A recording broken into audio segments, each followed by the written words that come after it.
Esa foto es de un lugar que se llama Monument Valley. Queda en el norte de Arizona, en la zona del Gran Cañón. Muchas de las películas de vaquero que veíamos, todos andaban por ahí siempre. Y es súper interesante, es un lugar donde ahora hay una reservación de los indios navajos. Y un día andaba por ahí y se puede subir a alguno de esos cerros desde ahí, mirar todo el paisaje. Y miraba, o sea, llegamos así, yo iba en el auto y había un tour también. Y había gente y una señora india que vendía rocks, ¿cómo es? Sí, hacían, ¿cómo se llama? Alfombras. Y cuando se fueron todos, yo me quedé y estaba el hijo de la señora también, un muchacho de unos 50 años más o menos. Y le digo, ¿le puedo sacar una foto? Me dice, no le saques foto, porque nosotros creemos que si nos tomamos una foto, el alma se va. Ah, mirá qué interesante. Y nos quedamos charlando. Y por ahí me dice, ¿ves allá? Porque se ve, o sea, parado allá arriba, se ve un vacío enorme allá atrás. Me dice, allá vivo yo, me dice. Le digo, wow, qué impresionante, le digo, el silencio que debe haber ahí. Me dice, sí, asusta. ¿Cómo que te asusta? ¿Y qué es lo que te asusta? Se quedó un rato y me dice, tu cabeza. Y digo, qué interesante cómo se da cuenta que el miedo viene por la cabeza de uno. Son tus pensamientos los que te asustan. No había nada en realidad. ¿Quién va a ir hasta ahí a buscar nada? Era uno. Aparte, es uno mismo con su cabeza. Y tenía razón, nos pasa habitualmente. Este diálogo interno que tenemos es lo que nos mantiene en alerta. La alerta constante de todo el tiempo estar pendiente de cosas que a lo mejor nunca pasan. Y eso genera un montón de cosas en nuestro cuerpo y en nuestra mente todo el tiempo. Nuestro cerebro es una máquina predictiva y está encaminada a reducir la incertidumbre del entorno.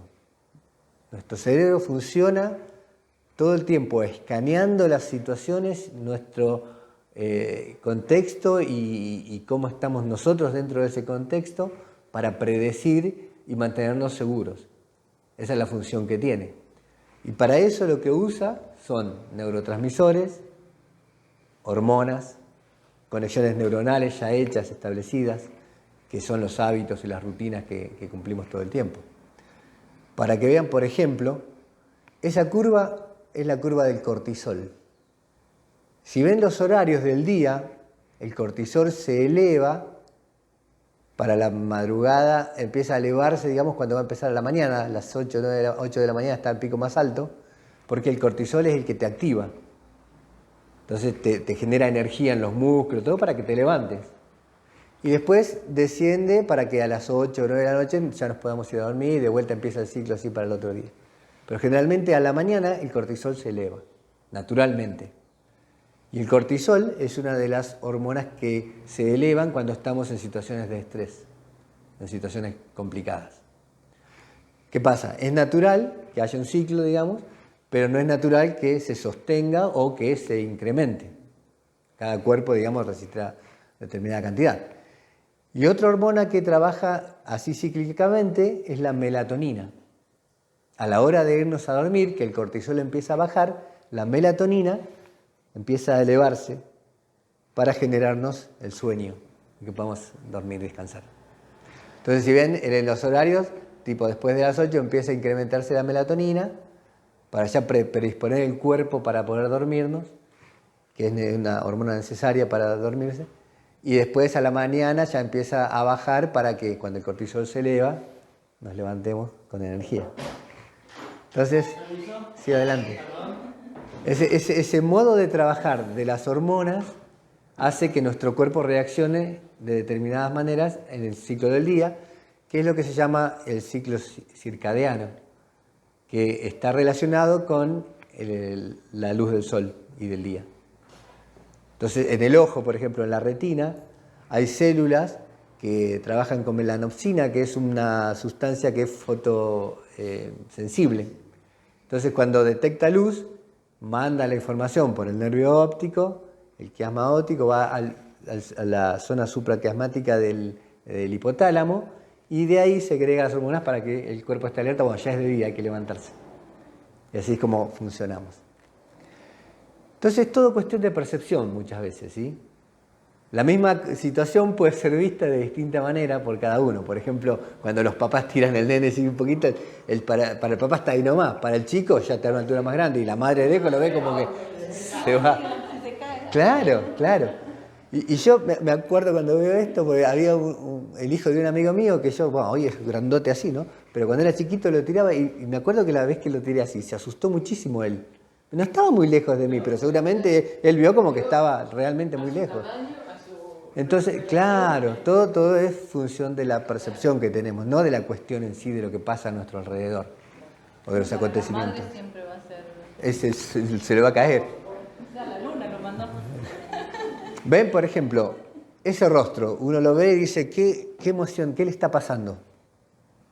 Puede ser o grita un grito fuerte de alegría o de dolor. O de dolor.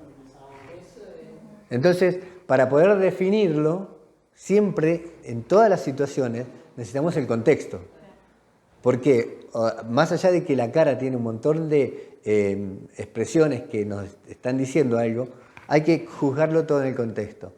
Esa cara era de Serena Williams festejando que ganó, pero puede haber sido también de dolor, tranquilamente. Entonces, siempre, para poder comprender la situación necesitamos del contexto.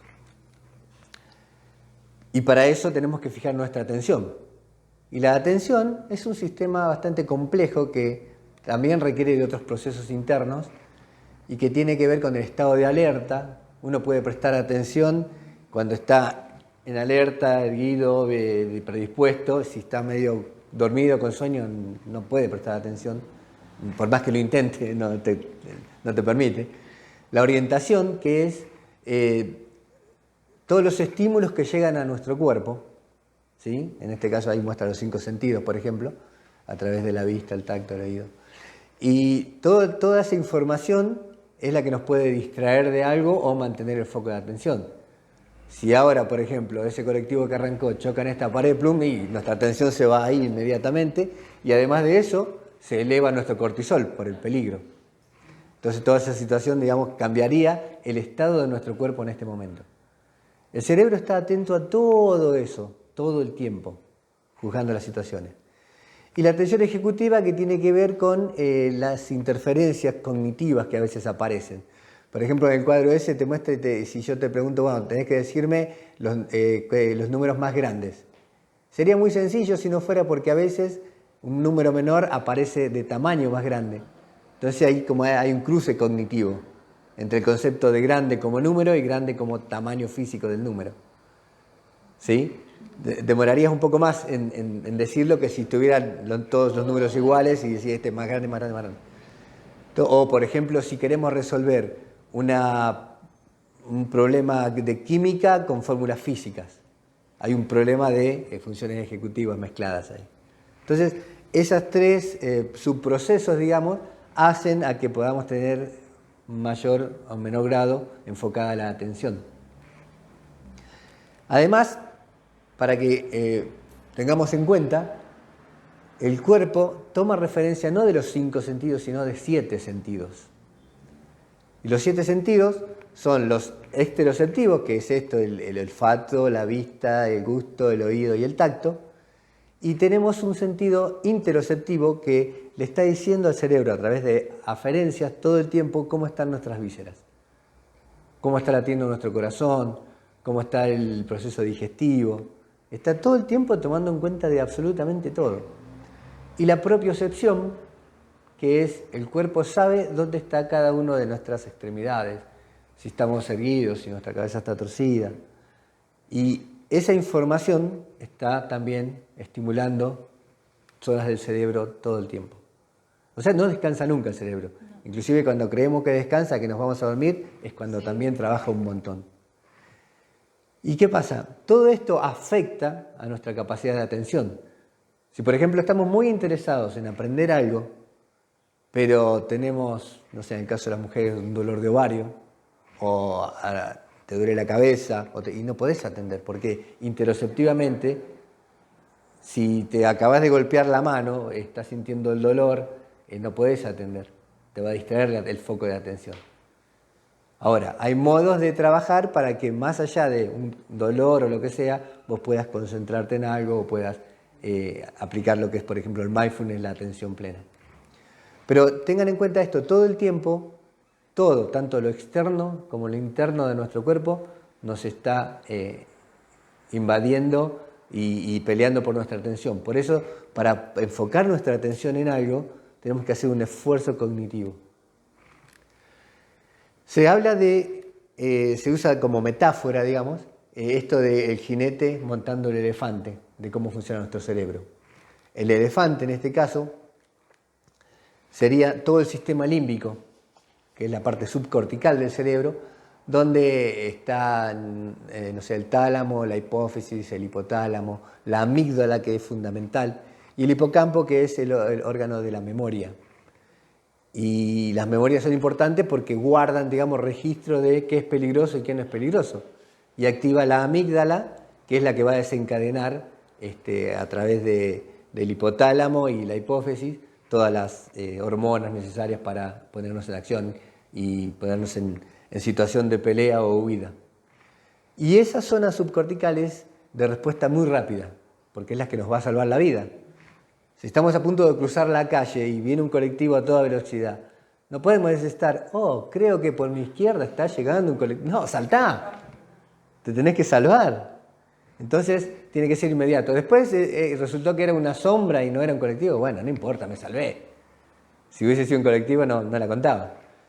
Por eso este sistema se activa ante situaciones reales o imaginadas. Hay una parte que es el fornix, que comunica el hipocampo con el hipotálamo, y eso hace que las memorias también activen circuitos como si fuera real. ¿Sí? Las memorias que el hipocampo recoge, el hipotálamo las ejecuta como si fuera algo que nos está pasando realmente. Entonces, cuando imaginamos una situación peligrosa, activamos igual estos sistemas. Por eso es importante tener en cuenta. A veces me miraste mal y yo me siento juzgado y me siento mal y yo mismo me estoy haciendo todo el rollo. Y mi cerebro activa todo el cortisol y todo eso como para ponerme a defenderme, a pelear o irme, o huir del peligro. Entonces, antes era escapar de los animales salvajes depredadores, hoy es escapar de estas situaciones sociales que los enfrentan a la vergüenza, al miedo, a estigmas, a lo que sea. Y se considera, digamos, al jinete de este elefante la parte de la corteza prefrontal, la corteza que va a poder inhibir esas reacciones de la parte subcortical, del sistema límbico. Pero ¿qué pasa? Es más lenta, tarda más. Por eso por ahí, ante una situación que vemos como amenazante, reaccionamos primero y después decimos, capaz que no era para tanto. O decimos, sí, quizás se me fue la mano. Entonces, demora más tiempo en reaccionar. Por eso es importante cuando se activa, conocer nuestro cuerpo y entender nuestras emociones, para que cuando se active el sistema límbico, tener ese ratito para decir, che, me está pasando esto, a ver, estoy bien, estoy mal, aprender a poder callarnos la boca, el manejo de lo que se llama la inteligencia emocional. Reconocer tus emociones para después poder manejarlas. Entonces, todo esto también afecta a la activación. Y la motivación, por lo general, es el elefante el que nos lleva. Al elefante no le gusta posponer nada por una gratificación a futuro. Quiere todo ya. Ese sistema límbico quiere resultados ya. Por eso nos cuestan las dietas, por eso nos cuestan todo eso que nos va a traer un beneficio a futuro. Nos queremos comer esa torta de chocolate, no quiero esperar porque me va a crecer la panza, no, la quiero comer ya. Entonces, ¿cómo hacemos con el elefante para poder tenerlo en control? Porque imagínense que un jinete quiera llevar al elefante para donde el elefante no quiere ir, no tiene forma. El jinete tiene mucho menos recurso y fuerza que ese elefante que cuando arranca va con toda la masa. Entonces, contando historias. Las historias les gustan al elefante. Nos comunicamos nosotros los seres humanos con historias desde siempre. Eso era lo que nos reunía, eso era lo que nos convocaba, eso era lo que nos mantenía, nos enseñaba la cultura, las historias, inclusive antes del lenguaje escrito. Sorprendiéndolo, cuando vos te encontrás con una sorpresa, se activa la vía mesolímbica, que es una vía que empieza en el área tegmental ventral, donde se sintetiza la dopamina, que es un neurotransmisor, y la dopamina después se descarga en el núcleo accumbens, que esa es la vía mesolímbica, y eso es lo que te genera ganas de. Eso es lo que. La dopamina también se aumenta para movernos a hacer algo. Es un sistema muy inteligente que se hizo, digamos, para que si te bajó la glucosa y tenés hambre, la dopamina te incentive a ir a buscar alimento. O si te bajó el líquido en la sangre y tenés sed, te incentive a ir a buscar y te dé placer, es el hecho de ir a buscar el agua. Entonces, la forma de llevar al elefante a que haga lo que queremos es cuando lo sorprendes. Otra cosa que también le interesa es encontrarse con algo que no coincide con lo esperado. Como decíamos, el cerebro es una máquina de predicción. Cuando falla en la predicción, el error de predicción activa la dopamina. Cuando hay, por ejemplo, una disonancia cognitiva, si viéramos ahora entrar a un perro púrpura, es decir, el púrpura no coincide con el concepto perro, algo raro hay. O tenés que empezar a aprender que empieza a haber perros púrpura a partir de ahora, no sé. Pero esa sorpresa, en este principio básicamente, se sustenta todo el casino, las máquinas tragamonedas. Claro. Porque vos nunca podés saber cuándo va a ganar. No se puede entender que una persona puede estar Bueno. y solo haciendo eso, porque de última el casino Sí. en la mesa, bueno, pones color, número, decena, tiene un poquito más de... Pero el otro es horrible. Claro, pero ¿qué pasa? Cuando tenés la sorpresa, wow, ahora me vino el premio, la dopamina te hace sentir bien. Esto es el principio también de muchas adicciones. Primero se genera dopamina para ir a buscar la droga, que es la fase apetitiva. El tema es que cuando la consumiste, ya en la fase consumatoria, se baja la dopamina, no te da más placer. Se acabó. Generando curiosidad. Como el cerebro necesita saber lo que ocurre, cuando te falta información para determinar, estás en peligro. Entonces llama la atención. Si yo les genero misterio, y van a quedar atentos a ver qué viene después. Como cuando lees una novela de misterio, como cuando ves una película. Claro. Entonces, claro, ¿por qué? La dopamina, quiero más. Estás enfocando la atención en algo. La falta de información, hay una prueba que hicieron con hombres, básicamente, que les mostraban fotos de mujeres atractivas, y le decían, elegí la que te resulta más atractiva, elegían una, y después tenían que ir a explicar por qué y dar las razones. Y iban y decían, bueno, esta me gustó porque la mirada, porque el cabello, porque aquello, todo. Lo que los hombres no sabían es que le habían cambiado la foto. Entonces el cerebro necesita rellenar todo. Y lo hace con imaginación. Por eso a veces no podemos estar seguros de que lo que estamos afirmando es como es o lo inventamos en parte nosotros. Ahí es donde está la importancia de siempre ser humilde y decir a lo mejor me estoy equivocando. Porque el cerebro puede llegar a rellenar información. ¿Hay un problema cuando le piden testigos para casos de... Sí. Por eso les tapan las caras cuando los llevan presos, porque en la media no los muestra y después los testigos digan, sí, yo lo conozco, porque lo vio en la televisión. Entonces, otra forma es diciéndole que otros elefantes lo están haciendo. El compromiso social. Nos gusta ver que los demás también. En eso se basa la publicidad.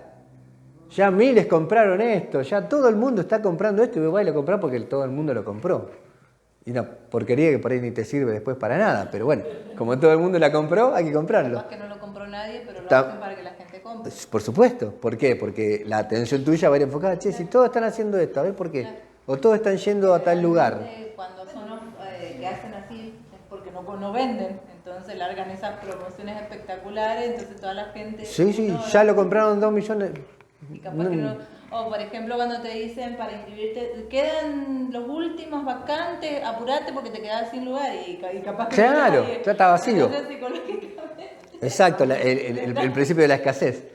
Entonces, bueno, lo social tiene que ver, o si por ejemplo acá estuviéramos todos de acuerdo con algo y hay uno que no está tan de acuerdo, pero bueno, se pone de acuerdo porque para no ir en contra de lo que el grupo dice. Esas son formas, digamos, ¿no? Y después mostrarles cosas brillantes. El elefante, digamos, el sistema límbico es muy visual. Nos llaman la atención las cosas que brillan, que se mueven, el sonido. Por eso la pantallita del celular es adictivo, y para los chicos ni hablar. El cerebro en desarrollo, o sea, imagínate que le llama la atención lo que brilla, lo que se mueve y el sonido. Lo tenés todo ahí. Andá a sacarle eso, es sacarle la droga. Se hace una activación, digamos, cuando frente a situaciones de peligro, de incertidumbre, de la amígdala, y la amígdala activa el sistema simpático. El sistema simpático es el sistema nervioso autónomo que eleva las pulsaciones del corazón, dilata la pupila para que entre más luz, para estar listo. Y los músculos reciben más energía, las glándulas segregan más sustancias para que se concentre más energía en el músculo. Entonces hay más azúcar dando vuelta y de ahí viene la diabetes y un montón de cuestiones que se van complicando cuando se hace crónico. Y el sistema simpático trabaja en oposición al sistema parasimpático. Que el sistema, cuando se activa uno, se desactiva el otro. Entonces, si estamos todo el tiempo en modo simpático, el cuerpo no está haciendo una buena digestión, no está descansando, no vamos a dormir bien, no nos vamos a poder relajar, no vamos a estar activando el sistema inmunológico para pelear con las bacterias. ¿Por qué? Porque el cuerpo está activando el simpático que dice estoy en peligro. Todo lo demás es secundario. Por eso cuando pasan mucho situaciones de estrés muy prolongadas mucho tiempo, por ejemplo, a los hombres se les cae el cabello. Porque ¿para qué voy a estar preocupándome por alimentar el cuero cabelludo si te está por morir? Y se seca y la sangre va para otro lado. O te sentís mal, digamos, que querés ir al baño, o ¿por qué? Porque el cuerpo dice, ¿para qué voy a terminar de hacer la digestión si me estoy por morir? Hay otras emergencias. Y no digerís bien. Y no digerís bien, no te alimentás bien y hay un montón de cuestiones. La molestia en el estómago, digamos, a veces se contrae por eso, porque no sigo con la dieta. Estoy ocupado de salvar mi vida. Entonces, un sistema se opone al otro.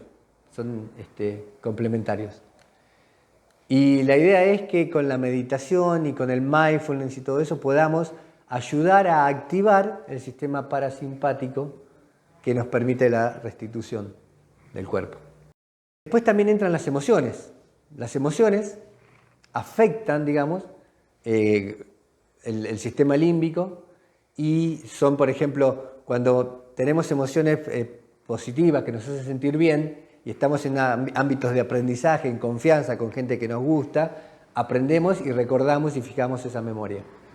Pero si estamos en ámbitos estresantes, el hipocampo, digamos, no trabaja bien y no podemos guardar esas memorias. Por eso cuando pasaste mucho estrés y no te acordás bien qué pasó, sabés que te peleaste y te fuiste enojado. O por ahí cuando te enojás y esas discusiones eternas que después terminás enojado, pero ni sabés por qué estás enojado, pero sigue activado el sistema y seguís enojado con la persona, ya ni sabés por qué, pues estás enojado. Y surgieron estas pruebas que hacían el dilema del tren. Dice, supongamos que en la vía viene un tren que si sigue derecho ahí atropella a 5 personas. La mayoría de la gente, si vos tuvieras la posibilidad, vos sos el rojo, tenés la posibilidad de activando una palanca o apretando un botón, el tren se desvía y agarra a una sola persona en lugar de esas 5. Racionalmente, matemáticamente, todo el mundo dice, sí, muevo la palanca. Ahora, cambiaron la situación con ese mismo dilema y dicen, pero ahora, para detener el tren, vos tenés que empujar físicamente a una persona a las vías del tren para que se detenga. Y ahí la gente ya no lo hace. Porque entran las emociones. Antes no, podíamos decidir racionalmente porque no había emociones envueltas, era matemática. Ahora, cuando vos tenés que hacer la acción, o suponete que en la otra vía donde hay uno solo, era un familiar tuyo. El involucramiento emocional hace que sea más difícil decidir. Por eso los médicos no tienen sus hijos. Claro, imagínate. Entonces a veces el afecto cubre algunas cosas que no te dejan racionalmente decidir. Las emociones también nos afectan en cuanto a nuestro cuidado personal, a cómo nos alimentamos, cómo nos miramos, qué nos decimos, lo que hablamos hoy del diálogo interior, cómo pensamos y nos juzgamos a nosotros mismos. Las emociones están envueltas en eso también. Por ejemplo, que el apetito físico o el apetito emocional. Hay gente que por ahí tiene sed y cree que es hambre y va a comer y no tiene hambre, tiene sed. Pero no sabe distinguir una cosa de la otra. ¿Por qué? Porque no reconocemos las emociones o qué nos pasa en nuestro cuerpo. Y ahí está la importancia de poder hacer mindfulness, poder entender nuestras emociones. Por ejemplo, en el apetito físico, tiende a presentarse gradualmente y lo podés posponer. Digo, bueno, como un rato ya. Puede ser satisfecho con cualquier tipo de comida. Tengo hambre, ¿qué hay? Bueno, lo que haya en la heladera lo como, claro. Una vez que está lleno, lo más probable es que ya dejes de comer. Ya está, estoy satisfecho, no como más. Y no causa sentimiento de culpabilidad. Tenía hambre, algo natural, comí, listo, se fue. Hay una hormona que segrega el estómago, que indica cuando tenés hambre, y cuando estás saciado esa hormona desaparece. Después en algún momento les voy a comentar, hay un ejercicio muy bueno que hizo una doctora Krum, donde medían eso con respecto a una prueba de una milkshake. Sí. Entonces, el apetito emocional, en cambio, se siente súbitamente y es urgente. De golpe te agarra. Y causa antojos muy específicos. Quiero pizza, o quiero helado, o quiero chocolate, ya. Y salís corriendo a buscarlo. Y tendés a comer más de lo que normalmente habría. Aunque esté lleno y hasta el fondo, ¿viste? Las papas fritas, hasta que no ve el fondo del paquete, la mano no para. Y puede causarte remordimiento y culpabilidad porque decís, ¿por qué comí tanto? Te sentís mala. Cuando comes, qué sé yo, como muy poca carne y a veces cuando como asado, como me parece que me comí de más. Y te das cuenta, tu cuerpo te lo dice. Pero entonces hay cuestiones emocionales que tienen que ver también con nuestro propio cuidado, con cómo decidimos las cosas. Son decisiones emocionales. El estrés, cuando nos afecta, tiene esta curva. Está en función del rendimiento y de nuestra capacidad de afrontar la situación. Entonces, vamos a tener, por ejemplo, en una zona de poco estrés, donde no hay mucho interés, te da apatía, no te dan ganas, estás relajado, no te interesa mucho. Hay un grado de estrés que es necesario y es bueno. Por eso el estrés está catalogado como mal dañino que te enferma, pero no es así. Necesitamos del estrés. El cuerpo necesita para hacer algo, para enfocarse en algo, para estar atento.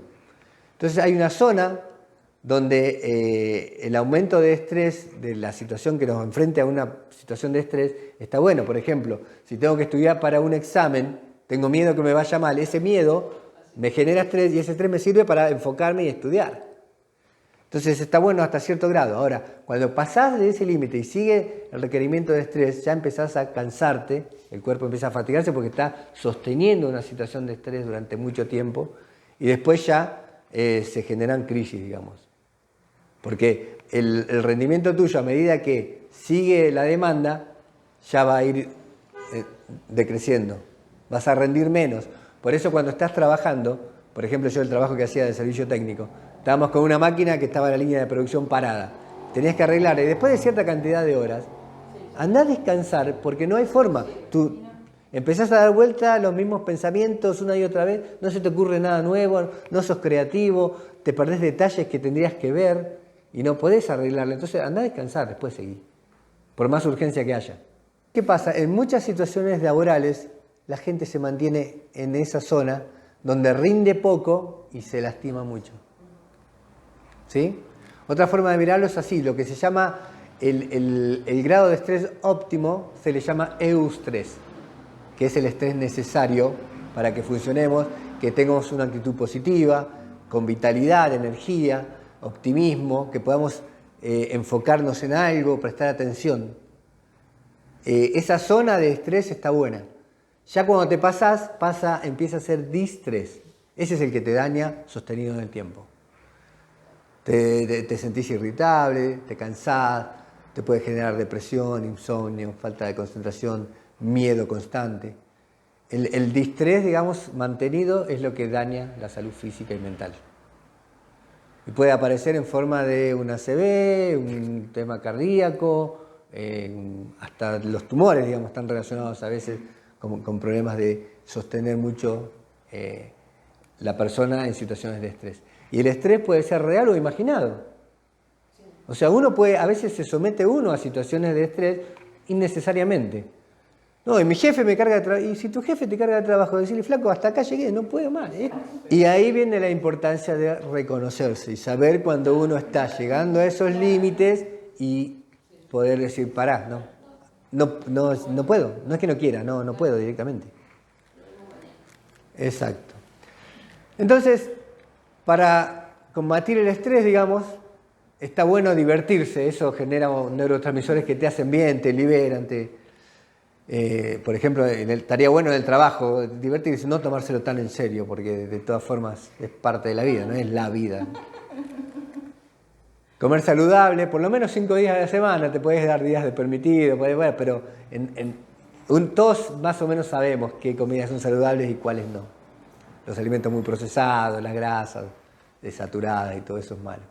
Dormir 7-8 horas diarias, fundamental. Utilizar técnicas de relajación, si las aprendés, las podés usar en minutos nomás. Te sentís muy estresado, podés concentrar en tu respiración y poder calmarte. Mantener una comunicación con amigos y familiares, el ámbito social enriquecedor, es fundamental para sacarte, digamos, de cuando estás muy estresado. Y generar espacios de socialización e interés, donde, por ejemplo, despliegues tus conocimientos o algo en lo que te gusta, un hobby, o si encontrás el trabajo que te gusta hacer, es la combinación perfecta, digamos, vivís en una zona de mucho placer y no te agota y te sentís siempre con energía y todo. Pero bueno, eso sería lo ideal. Hacer ejercicio moderado, no hace falta ser un maratonista ni un competidor de alta performance. Creo, inclusive hablan por ahí con llevar el corazón al cardio tipo 2, que es que todavía que no te falte el aire, pero que se eleven las pulsaciones. Media hora por día ya es suficiente, digamos, para que el cuerpo, y ayuda al cerebro también. La postura corporal es importante también. Sí, pero fíjate que esas son posturas abiertas. Y lo que dice es, por ejemplo, es algo natural, porque, por ejemplo, cuando alguien tiene éxito y levanta los brazos, no es algo que aprendiste, porque hasta los ciegos lo hacen y nunca vieron a alguien levantar los brazos, pero es una actitud natural. ¿Por qué? Porque el cuerpo, la apertura del cuerpo, está dando al cerebro una información determinada. Hagan la prueba, estírense así. ¡Ay, qué mal me siento! Imposible. Es imposible. No podés, porque el cuerpo está diciendo una cosa y por más que vos mentalmente te digas otra, se contradicen y el cuerpo gana siempre. Entonces, una buena técnica es esa de estirarte, relajarte, no quedarte mucho tiempo sentado. Cuando tenés trabajos sedentarios, bueno, parate, levantate, estirate. Y la postura también le da el feedback al cuerpo. Si vos sos una persona que está apocado, con baja energía, agachado, y le está diciendo al cuerpo, algo mal hay, está pasando algo feo, le está diciendo al cerebro del cuerpo. Entonces, todo eso se conjuga, digamos, en que vos no te puedas concentrar o distraer o no te interese, o sientas una sensación de éxito o de fracaso. Hicieron ejercicio con el Monopoly y le daban a uno, a propósito, digamos, más plata de entrada, tiraba más veces el dado, tenía todas las de ganar, imposible. Y a poco tiempo, el que tenía las ventajas ya se creía con derecho a tener las ventajas. Y postura corporal abierta y más amenazante, y golpeaba la mesa. Y en realidad, después lo explicaba, como no, porque yo hice esta estrategia, todo, y no, es todo mentira. Le dieron de entrada las posibilidades de ganar, pero el cuerpo ya expresaba esa superioridad, digamos. Hay lo que se llama el efecto Dunning-Kruger, que es nosotros creemos saber más de lo que sabemos después. Los argentinos sobre todo somos súper opinadores. Ahora que empieza el Mundial somos todos directores técnicos, somos todos delanteros. Sí, si vamos a hablar del sistema educativo somos todos maestros, todos podemos opinar de todo. ¿Por qué? Porque tenemos una sensación de que tenemos un conocimiento muy alto cuando no atravesamos la situación real de aprendizaje. Entonces, estamos en la cima de la ignorancia cuando creemos saber algo que en realidad nunca, ni siquiera... ¿Quién dirigió un partido de fútbol? No sé, muy pocos. Pero vos lo escuchás, no, yo pondría sacaría al otro, y jamás dirigiste un partido de fútbol. Entonces, tenemos esa curva, digamos, que cuando no tenemos ni idea, estamos en el monte de la ignorancia, allá arriba. No sabemos nada y podemos opinar livianamente. De política, jamás manejamos ni un club, pero podemos hablar de la presidencia de la nación, ¿viste?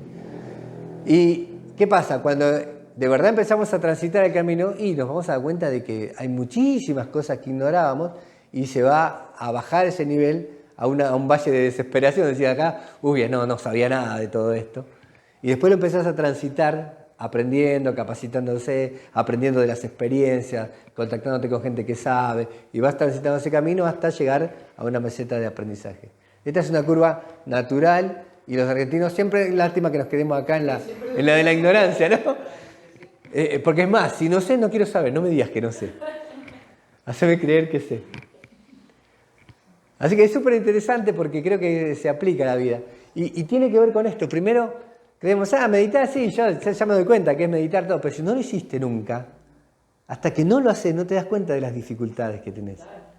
Entonces, empezar a hacerlo es empezar a practicar. ¿Te habías explicado en la película esta Comer, Rezar y Amar? Sí. Cuando ella empieza a meditar, empieza, y si me mudo de Chicago. Claro. Si pinto la casa, Claro. creo que nos pasa a todos. Sí. Y si hago esto, no, mejor. Y es realmente difícil, no es tan... No, porque No poner tan fácilmente en blanco. Ahí lo muestra muy bien. el cerebro activa lo que se llama la red por default. Esa red por default son disparos de neuronas que están todo el tiempo, porque vos tenés que... Y eso, cuando vos dejás la red por default, que estás, por ejemplo, alejado y si voy a Chicago, es cuando aparecen ideas creativas que conectan dos posibilidades que nunca te habías imaginado que tenían conexión. Y ahí es donde viene la creatividad. Hay muchas, o sea, no es solamente sentarte, la gente que... En la religión, cuando se iba con el rosario, más allá de que creas o no, o cómo creas en Dios, ese acto meditativo es lo que te lleva a esa situación de trance, digamos, donde te permite reactivar un montón de neuronas. Entonces, el mindfulness, que se habla tanto ahora, en realidad no es específicamente meditación. Vos meditás en algo contemplativo, por ejemplo, o te enfocás en algo para sacar la atención del resto y enfocarlo en eso, trabajar la atención. En mindfulness también se trabaja la atención, pero se dice atención plena, la atención de todo lo que está pasando, sobre todo lo que está pasando en tu cuerpo. Mindful, en inglés, es la mente llena, vas caminando y llena de cosas. En cambio, tu mascota por ahí que va al lado tuyo es mindful de todo lo que está adelante, oliendo, escuchando. Entonces la idea es limpiar tu mente de todos esos pensamientos para poder atender lo que está pasando aquí y ahora, en el momento. Entonces, aparezca lo que aparezca, porque va a aparecer, es inevitable, simplemente observalo. Déjalo pasar como las nubes en el cielo, déjala que pasen. Son pensamientos. Las olas en el mar son olas, nada, déjala pasar. Y cuando estás meditando, vas por eso, cuando estás haciendo mindfulness, vas por esos estadios, te aparecen esas ideas y no las juzgues, déjala pasar. ¿Qué pasa con el cerebro? primero estamos atentos a muchos estímulos, muchas cosas, ¿no? En el primer paso. El cerebro está iluminado, activo en varias zonas. De a poquito, el área anterior del cíngulo y la ínsula se activan cuando vos tomás conciencia del hecho. Esas dos partes juegan un rol fundamental en la toma de conciencia, es como un switch, que te das cuenta y después no te das cuenta. Entonces, cuando vos te das cuenta que estás en muchas cosas, empezás a querer enfocarlas y ya vas trabajando con la parte cognitiva, la atención y el foco. Entonces te podés concentrar y finalmente te podés concentrar, por ejemplo, en la respiración.